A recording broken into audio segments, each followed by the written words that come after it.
Eh, ba't iniwan niyo si Gingging? Sino kasama doon? Oo. Kami ng tatay mo magpapalitan. Walang problema doon.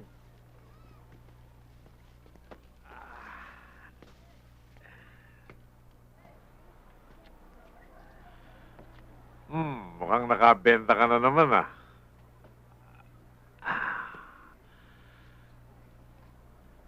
Alam mo, Gimo, lagi ka namin pinag-aawayan ng bata ka pa ng tatay mo.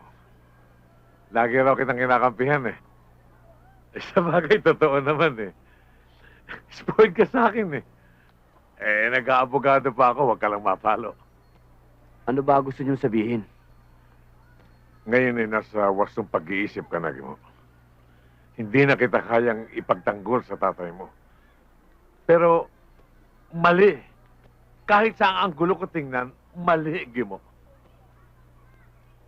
Di ko naman sinabi sa inyong ipagtanggol niyo ako kay tatay. Oo nga, dahil matanda ka na. Pero pwede naman kitang pagsabihan, hindi ba? Anong naging pagkakasala ni Francine? At anong naging pagkakasala ng tatay mo? Sa akin man mangyari na makita ko ang taong mahal na mahal ko na nag-aagaw buhay. Siyempre, gagawin ko rin ang ginawa ng tatay mo. Naunahan niya nga alam ako, nangutang siya. Pero sa akin, hindi ako mangungutang. Kahit magnakaw ako, gagawin ko. Kung mahina man siya, o kung gaano man kalaki ang naging pagkukulang ng tatay mo ng aking kapatid, eh, hindi niya kasalanan yun. Kundi, hanggang doon lamang ang kaya niya ibigay bilang isa ama.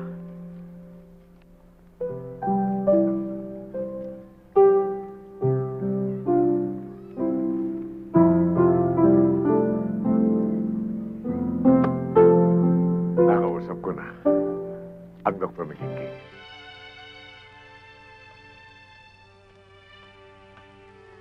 Good morning, ma'am. Yes, saan ho yung room ni Mr. Andrew Castro?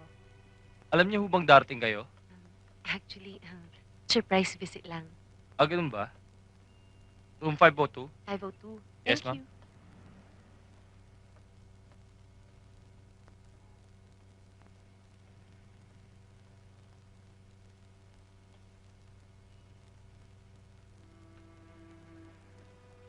Hi, Good pwede morning, kay ma'am. Mr. Andrew Castro? Alam niya po bang darating kayo? Hindi surprise visit lang kasi. Ah, ganun I'm po his ba? fiancé. Ah, room 502 po. Okay, thank you.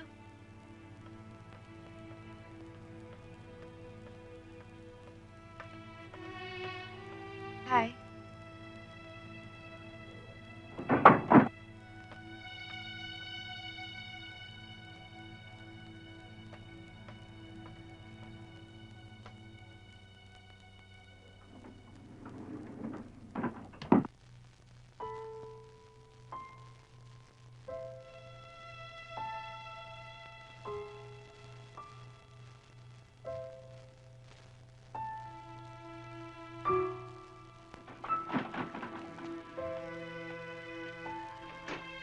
Hi, babes. Ba't Hi. para kang na-shock? No. Ha? Alam mo, babes, pinapunta ako dito ng mama't papa mo. Kasi ayaw mo daw bitiwan ng trabaho mo, kaya nandito ako para sunduin ka na. Tinatapos ko lang yung mga, matagal kasi ako mag-leave, so tinatapos ko lang yung mga kailangan. Babes, you look tense. No! Me? Yeah. I'm fine. May sakit ka ba? Hmm? Ano ako pagod? Tired. Okay, babes. Aalagaan na lang kita. Magpahinga ka na. Okay? Love you.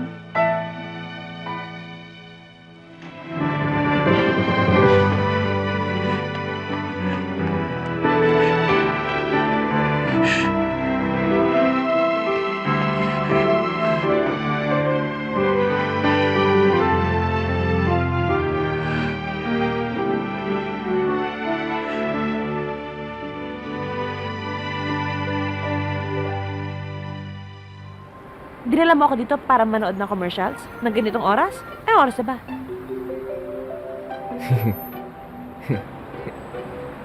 Nakakaloko naman yung tawa mo. Parang nakikipag-text ka lang sa akin.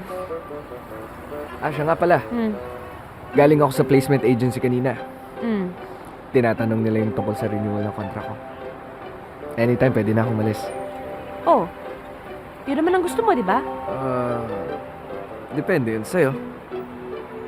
O, bakit sa akin? At saka bakit pa tayo nakatingala dito? Basta, manood ka na lang. Lalabas na yan eh. Oh, yan, malapit na. Ayun! Ayun! Ayun! Lumabas na! Nakita mo? Aha? Ayun oh, lumabas na. Di mo nakita? Alin? Hindi mo nakita? Pumikit ka? Ay, sorry kasi nasa kababaan tayo ng EDSA. Dinala mo ako dito, pinatayo mo ako dito ng kaya tagal-tagal, tapos sasabihin mo bakit ako pumikit? Eh dahil napuwing po ako. Bakit ka pumikit? Naman! Naku naman! Hindi mo nakita! Bakit? Ano ba? Bakit ka kasi napuwing? Naman! Oh! Ay nako, hindi mo na to pwedeng isoli sa akin. Binayaran ko na yan sa supplier ko. Sabihin mo dyan sa kaibigan, hindi mo na to pwedeng isoli. Bayad na yan. Hindi ito para sa kaibigan ko! Binili ko to para sa'yo! Hindi mo ba nakita nakasulat dapat doon? Lalabas doon, will you marry me? Ha? Hindi mo nakita dahil nakapikit ka eh! Napuwing ka kasi! Sorry! Sorry! Malay ko bang nagpo-propose ka?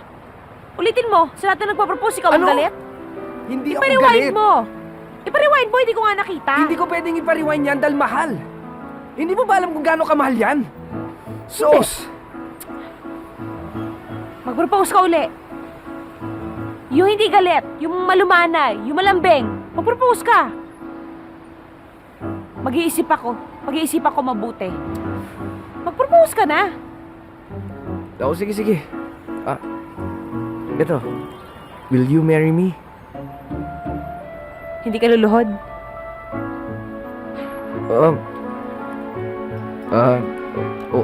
Ito na. Will you marry me? Okay! Okay lang. Hag tayo!